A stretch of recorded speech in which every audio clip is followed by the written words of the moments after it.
Hi, Bastien. Hello. Thanks for joining us today. Thank you for having me here. Just sitting down, having a chat about some Yukon experiences. Are you from the Yukon originally? Not originally, no. I was born in Inuvik. Okay. When did you come here? 2005. What brought you? I almost said what brought you north, but it kind of what brought you over. Yeah. My mom, we just decided we didn't want to live in the NWT anymore. We wanted to be here where my family is. What do you like about hanging around the Yukon? Everything. The weather, the scenery, the water. We have some of the most beautiful water here, I think. Do you feel a particular connection to the water? Yes. Do you have a favorite body of water in the Yukon? Chadburn Lake. It's very still, and Miles Canyon is actually my favorite place to go. I like to be on the bridge there. Lots of people seem scared of heights, but I love it. Do you prefer to go out alone, commune with the area a little bit, or? I'm a family person, so I like to go with my family quite a bit. What would you tell people who are looking for an experience like that? What kind of advice would you give them? Personally, I would give them advice on to I just assume that they'd fall in love with it because it's a beautiful hike. The stairs there to get there, and it's a little bit scary if you're scared of heights, but it's just a wonderful experience, and the walk is amazing. What about winter in the Yukon? So when our water's not necessarily open or accessible. Yeah, winter, there's lots of things to do, like Mount Sema. I like to go there sometimes when I can. That's one of the most popular places in the winter here in the Yukon for sure. I know that a lot of people's experiences when communicating with folks south of the 60th parallel is that Inuvik, Yellowknife, Whitehorse, it's all the same. What are some of the differences between Inuvik and Whitehorse that you found? Well, Inuvik is a lot smaller. There's only 3,000 people there. And there's 40,000 here now. Compared to when I moved here, I think there was only 25 maybe in 2005. And how long have you been here at the Cultural Center? 2 years. What's your job? Front desk. Yeah. Do you Slash like that? kitchen. So I do work in the kitchen sometimes. When there's nothing else to do, I'll help in the kitchen. Do you like being able to greet the public? I do. I love the public. It's where I believe it's where I'm best, at my best, is being with people and being around people and making people's day, and just saying hello to someone can just make their day that much better. Yeah. How do you find people's reactions when they come into this building? I like to think it's one of the most beautiful buildings in Whitehorse, and I believe I'm very blessed to be here because it's such a beautiful building. People, tourists, in the summertime that have never been here before, they're kind of just surprised and just amazed by how beautiful the building is. And for your love of water and bodies of water in the Yukon, it must be lovely to just be right next to Chunit Kwan, right on the banks of the river. Yeah, in the summertime, I like to go and sit at there, have my lunch at there's a little, what do you call it, bench, I guess? Little picnic table that I like to go sit at. And it's just right next to the water. I just love the sound of it and enjoy being there. What have been one of your favorite events to take part in, either here at the Cultural Center or since you've been to the Yukon? I like to rendezvous. I like that time of the year, and especially because my birthday is February 23rd, so that's right in the middle of rendezvous, so it's always fun.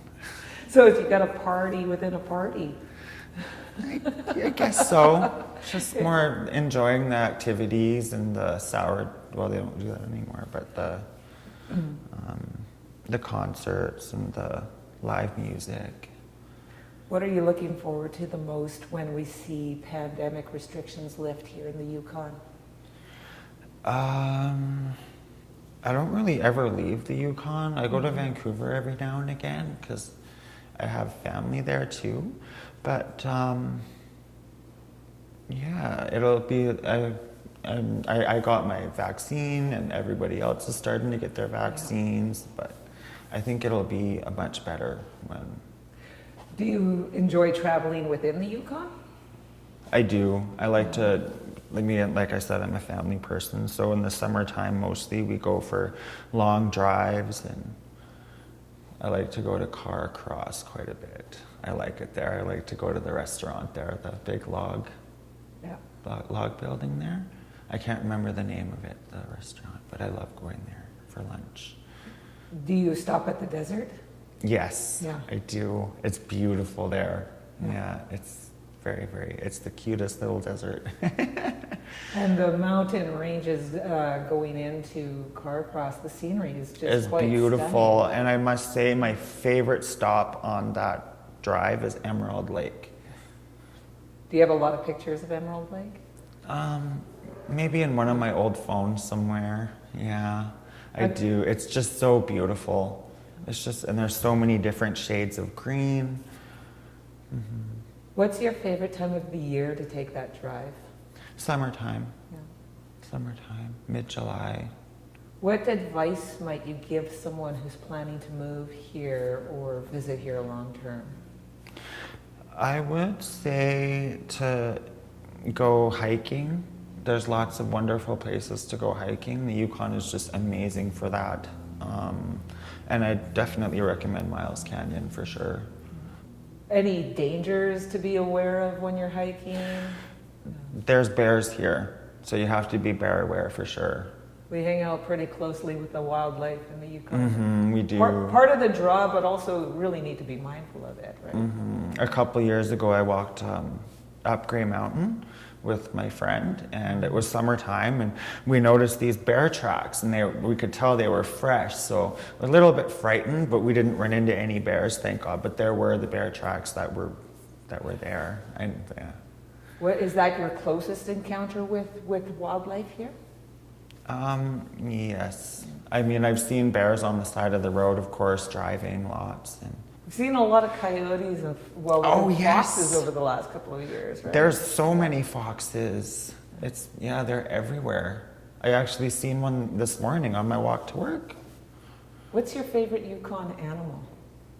That would have to be, I'd have to say bears, because like I said, I see them. I like to go and me and my mom like to go and look for bears on the side of the road, and see. We don't get out of the car, get too close to them. We look at them from the car, but that's a very good thing to mention. I think even people who do know that, maybe you forget about it in the moment, the excitement, but it is really dangerous, incredible for yourself and for the bear. Yes. Yeah. Yes, because if the bear attacks you, then we have to, go after them. Do you have music that you like to listen to on the road trips around the Yukon? I like to listen to music. Yes, I like listening to country music when I'm on the road. Right. Yeah, and my mom likes to talk, so we don't really listen to music that much because I always like to blast it, but she's like, I like to talk. I'm like, okay. Oh, that sounds like a lot of fun hanging out with your mom. It is. Yeah, it is. Yeah. And my sisters too. Yeah. Family is very important to you. It sure is. Yeah, they are. Mm-hmm.